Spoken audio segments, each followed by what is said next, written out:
104.5 The Team, your home for New York sports. And Schenectady's own Damon Bruce joins us right now. He's on 95.7 The Game in the Bay Area. So let's talk about this game. I look at last night's performance from the Cavs, and I think that they did everything they could, and they would have beat any other team in the entire world except for the Warriors. I agree with you completely. They can't play better than that. Every bounce, every rim roll, every shot that they needed to fall fell when it needed to, basically, except for at the very, very end. And they played very well. There's no doubt about it. LeBron was on fire. Kyrie was on fire. Korver gave you a little. J.R. Smith gave you just a little, too.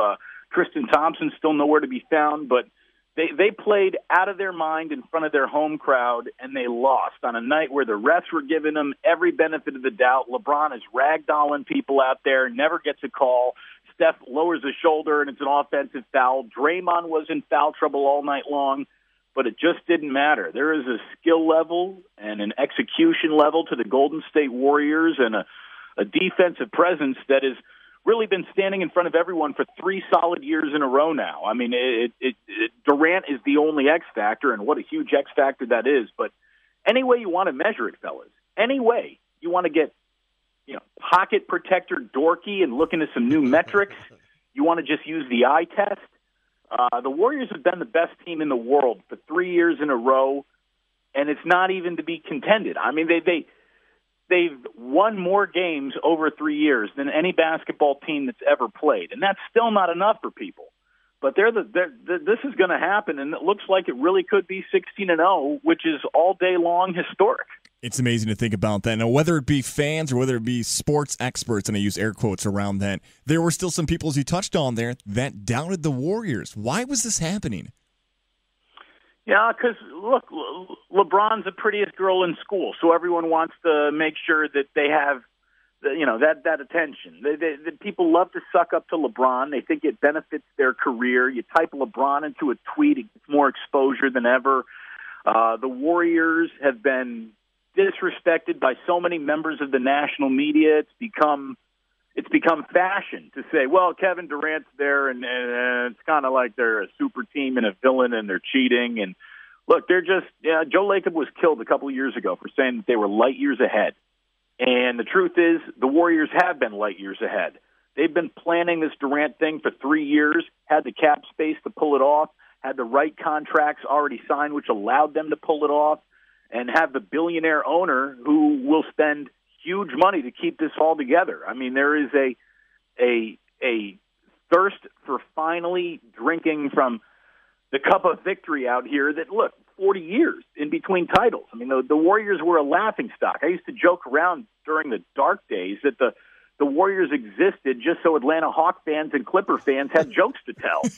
And now the tables have turned, and people don't like when someone upsets the pecking order or who's great in sports. They don't like new entries. People, so many old NBA players still want to wrap their minds around the Lakers and Celtics and Bulls. Let me tell you, guys, this team, I think, beats any of them. Are they drifting into greatest team of all time territory? Very much so. Very much. I mean, they're unbelievable. They just did what would be, as you said at the beginning of the interview, impossible for any other team in the league to pull off in that Game 3. Damon Bruce with us right now from 95.7 the Game in the Bay Area, talking Warriors, talking Cleveland. So it sounds like we can just go ahead and put it at another sweep. I mean, I don't see how the Cavs can rebound from this one. I don't either.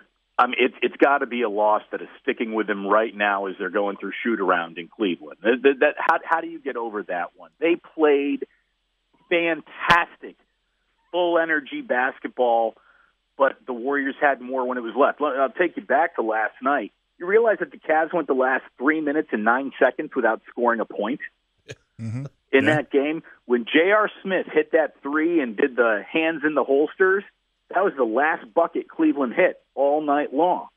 And, there's so much about LeBron James, and I am not a LeBron James basher. He is one of the greatest basketball players of all time.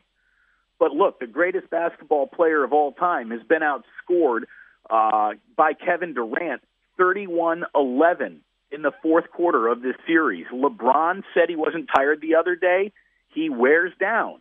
He absolutely wears down. And you can't blame him that he wears down because he has played more minutes than any other player. 7 straight finals in a row is a lot of basketball. He leads the league in just, staying on the court way too much, and you see why. He is all that they really got beyond Kyrie Irving. You take him off the floor, and the whole thing goes right away. He sat at the end of the first quarter, and the Warriors came roaring back to take a lead, and I don't think they took him out the rest of the game. Tyronn Lue realized that he had to have LeBron out there. He was +7 in 46 minutes. In other words, in the other 2 minutes, the Warriors lost, or the Cavaliers lost the game for him. He just doesn't have enough help. LeBron is a great player. He's a bad GM. He built this team all around him. He handpicked Deron Williams to come play with him, and Deron Williams is 0 for 11 in the finals, hasn't made a shot yet. So, it's lopsided, and Cleveland, I think, now realizes that. They said they weren't going to change their plan, and look what happened. I don't know what they can do. Unless Mark Price is playing in Game 4, Larry Nance playing in Game 4, they got Craig Elo guarding the middle in Game 4. I don't know what they're going to do. World B. Free available? I don't think any of those guys are available. Kevin Durant, almost his mantra throughout his career was, I feel like I'm always coming in second place in an MVP, second place in the NBA draft. What would that championship finally do for his career?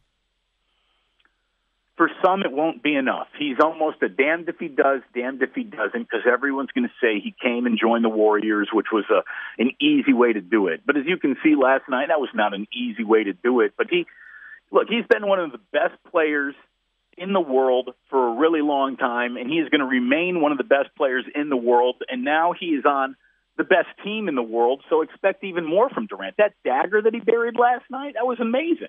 He just pulled up right in LeBron's face and knocked it down to win that game and give the Warriors the lead. And to really appreciate how good he is, you have to see him on a nightly basis.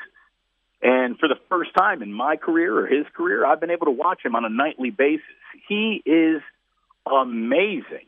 Here's how good Kevin Durant is. He is in line to be the MVP of this finals without a doubt. And Steph Curry is averaging 29, 10, and 9 and is +52 in these finals. And he will not win the MVP. Oh, man. Damon Bruce with us. Okay, so you watch Kevin Durant every night. You watch this Warriors team. We've had the conversation that we think that if the Cavs get embarrassed, which they are, they might go after somebody like Melo. Does he even help them close the gap at all? He doesn't play any defense. No, he doesn't.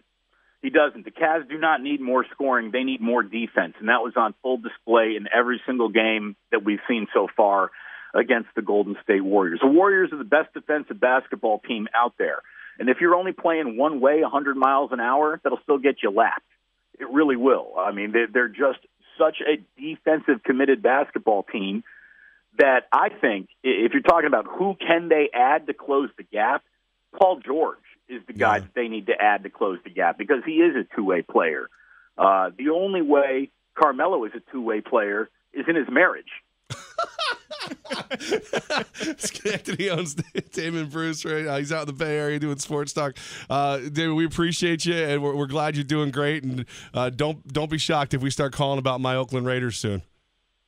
Oh, let's do it. And then you'll have to, in a couple of years, just call someone in Vegas because when they move, they are dead to me. They really are. That is one of the worst crimes committed in sports by a sports league. The city of Oakland deserves so much better from Mark Davis. And just as this team is finally seeing its arrow pointed in the right direction, they're about to leave town. It's disgusting. But it's so good to be on with you. It's so good to take a trip home, even though it's only on the phone. Thanks for having me back in Schenectady, guys. Great to talk to you. Anytime, and when you finally make it up here, Gaz is paying for golf. I am? Done. David, we appreciate you, brother.